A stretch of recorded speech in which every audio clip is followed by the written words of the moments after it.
এই পদযাত্রা কি বলবেন? আজকে পদযাত্রা আর কিছু বলার অপেক্ষা রাখে। মানুষের এত উৎসব, এত আবেগ, একদম উৎসব, বিরাট উৎসব। বাবার ধামে আজকে আর একবার উৎসবে পরিণত হলো।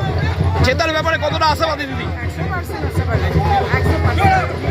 আজকে তো রাজ্যের অর্থমন্ত্রী আপনার সঙ্গে আজকে এই পদযাত্রায় সামিল হবে। না, দিদি আমাদের রাজ্যের মহিলা নেত্রী, দিদির সাথে আমরা অনেক কাজ করেছি এর আগেও। মাতৃতুল্য দিদি।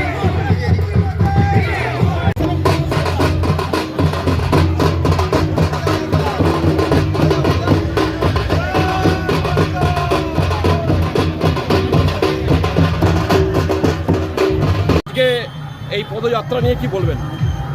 মেয়েরা দেখিয়ে দিচ্ছে, দুটো দফার নির্বাচনে দেখিয়ে দিয়েছে, বাকি যে 5টা দফার নির্বাচন তাতে মেয়েরাই দেখিয়ে দেবে যে এখানে 42টি আসনের মধ্যে মেয়েদের প্রভাব কী, এবং সেটা মাননীয় মুখ্যমন্ত্রী আমাদের দলের সর্বোচ্চ নেত্রী তার জন্য রয়েছে। মেয়েরা এইভাবে উৎসাহিত হয়েছে।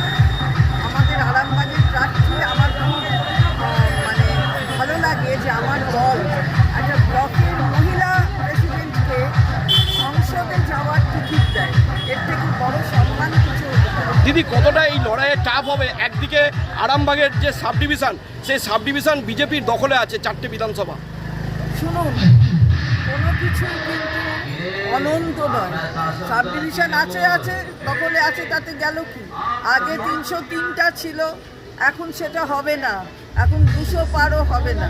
সুতরাং ওদের মুখের ভাষা থেকে, মুখের চেহারা সব দেখে বোঝা যায় যে এবারের নির্বাচনের ফলাফল কী হবে।